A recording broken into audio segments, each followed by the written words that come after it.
김태현 무기징역입니다. 자, 1심 선고가 오전에 있었는데 좀 송 기자 좀 전해 주시죠. 네. 그러니까 세 모녀를 잔인하게 살해했기 때문에 이제 형량이 어느 정도 나올 것인가, 그리고 사형이 혹시 선고가 될 것인가 이런 점들이 관심사였는데요. 오늘 법원은 무기징역을 선고했습니다. 서울 북부지법이었는데요. 피고인은 일가족 전부인 세 모녀를 연달아 무참히 살해했다면서 피해자들은 육체적인 고통뿐 아니라 그보다 극심한 정신적 고통 속에 세상을 떠났을 것이라고 선고 이유를 설명했습니다. 자, 무기징역이 딱 선고되자 유가족분들은 당연히 눈물을 흘렸겠죠. 그러지 말라. 그렇게 못하겠다. 제발 무기징역 안 된다. 사형을 내려달라. 저렇게 지금 보시는 것처럼 우리 유가족분들은 울면서 호소를 했는데 결국 재판부는 그 청을 들어주지 않았습니다.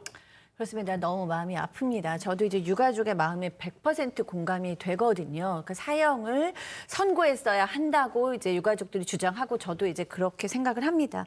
유가족들이 정말 절규한다라고 소리 지르고 그다음에 이제 마지막에 재판이 끝난 후에도 항소하겠다라고 이제 인터뷰도 했는데요. 유가족들이 여러 명들한테 이제 탄원서를 받으러 다닐 때 사람들이 다 그랬다고 해요.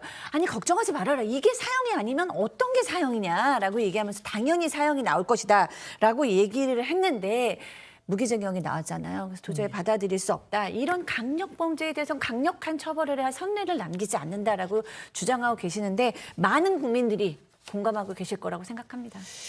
자, 저희가 이 김태현 사건 정말 사건 반장을 통해서 한 대여섯 번은 전해드린 것 같습니다. 이 내용을 전해드릴 때마다 구체적인 행각 이런 걸 전해드릴 때마다 얼마나 많은 가족분들이 정말 부글부글 하셨습니까? 자, 그래서 오늘 물론 1심이긴 하지만 오늘 그 첫 번째 이제 법의 판단이 나온 건데 검찰은 사형을 구형했었습니다. 그런데 솔직히 저는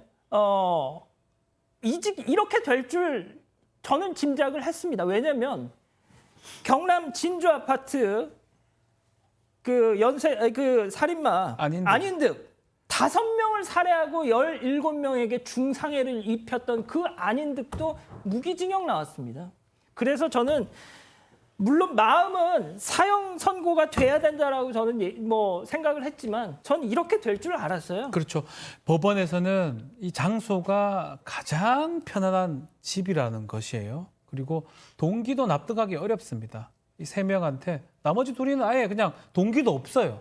이렇게 무참히 인명 경시했던 거는 정말 중죄를 엄히 처벌해야 된다 하지만 지금 앵커 진행자가 얘기했던 그 부분이 이제 문제가 됩니다. 다른 얘기가 더 중요한 게 아니고 특별한 사형을 할 만한 객관적인 요소가 있어야 되는 게 우리 대법원 지금 판례거든요.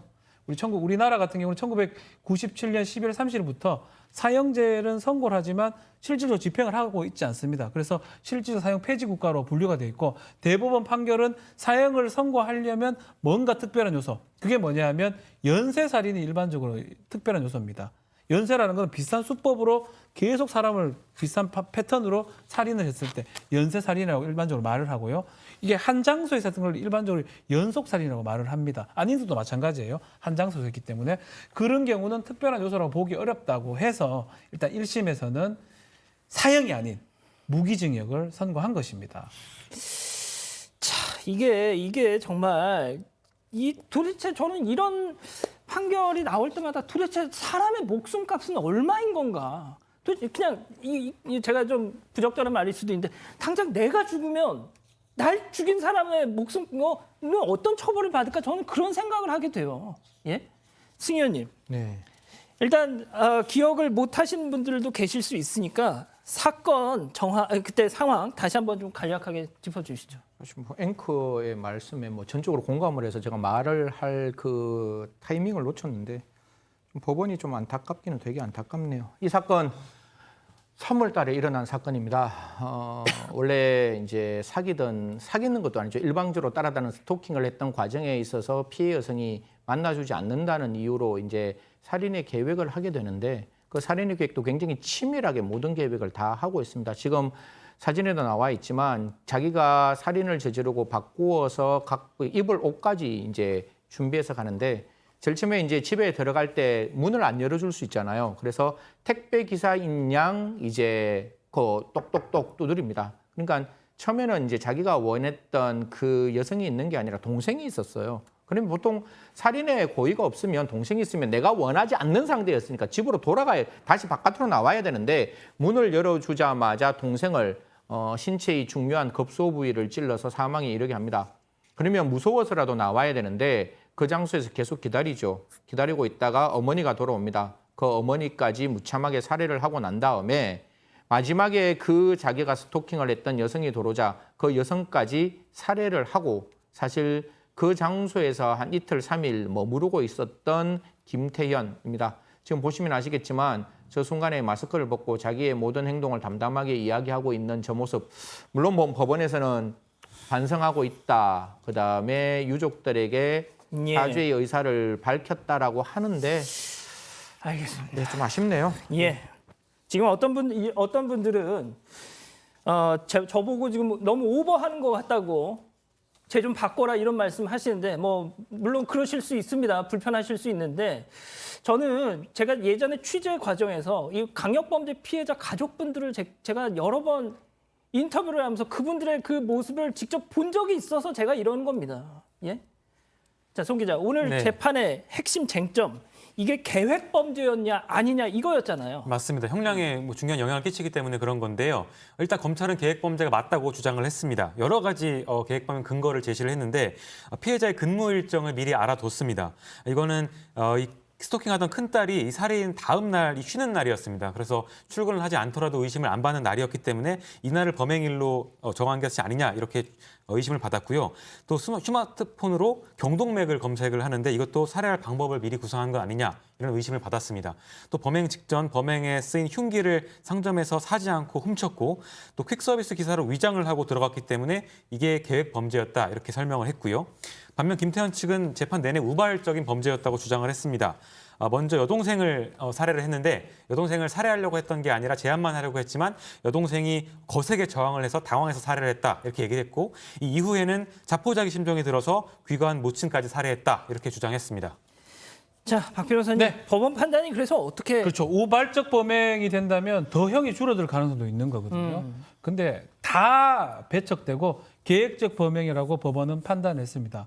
10시에 들어올 걸 아는데 5시 35분에 이미 가 있었던 거는 이미 마주칠 사람도 다 죽일 수 있다라는 거를 예상을 했다라는 거고요. 가장 중요한 거는 경동맥을 검색했고 실제로 경동맥을 찔러서 아유. 살해케 하거든요. 그리고 반항했다고 하지만 반항하는 과정에서 다른 데 찌른 게 아니고 바로 급소 부위를 흉기로 지금 가해했기 때문에 이거는 우발적 범행이 아니고 계획적으로 처음부터 3명에 대해서 다 하려고 하는 의도로 이 범행을 시작했다. 또 치밀한 계획이다라고 법원은 봤습니다. 자, 소장님, 네. 기소된 이후에 반성문 여러 번 썼습니다, 김태현. 그렇습니다. 또 재판 받으면서도 아이고 죄송합니다, 뭐 진짜 진심인지 아닌지 뭐 우는 척도 했다고 들었는데. 진심 절대 아니죠. 저희 국민 다 기억하고 있지 않습니까? 그 사람 저 김태현이 어떻게 인터뷰를 기자회견을 기자들 앞에서 어떻게 했었는지 다 기억을 하고 있잖아요. 그것이 거짓이고 연기임을 모르는 분들은 안 계시리라고 저는 믿고 싶고요. 재판부 역시 거기에 속지는 않았을 것이라고 생각을 합니다.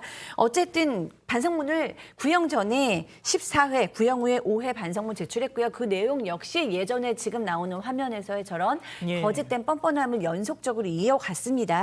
말 못하는 짐승들도 이런 끔찍한 짓을 절대 하지 않습니다. 저는 짐승만도 못한 놈입니다. 제 목숨 내놓으라 하시면 바로 내놓고 싶습니다. 신중했더라면 전진만 하지 않고 일부 후퇴했더라면 뭐 이런 식의 이야기를 했는데요. 저는 진정성을 1도 발견할 수 없습니다.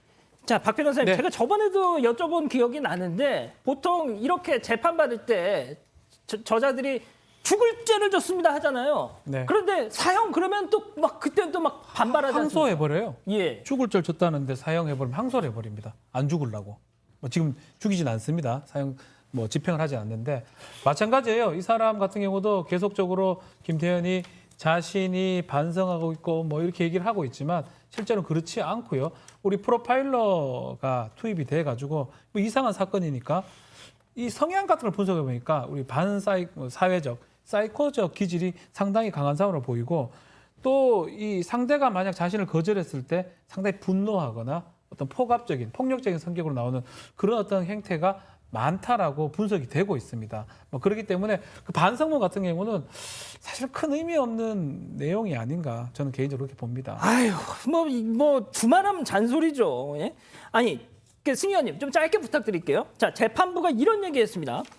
진심에서 우러나온 것인지는 알 수 없으나 잘못을 반성한다는 의견을 제출한 점을 토대로 사형을 선고하지 않았다.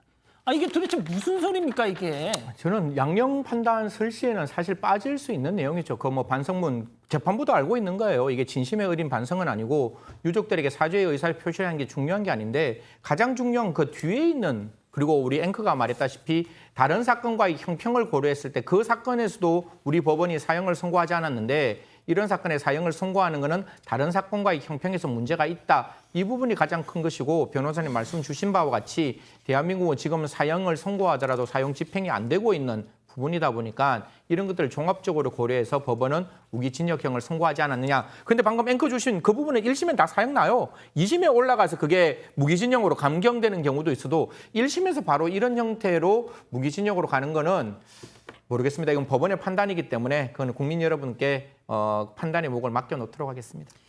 알겠습니다.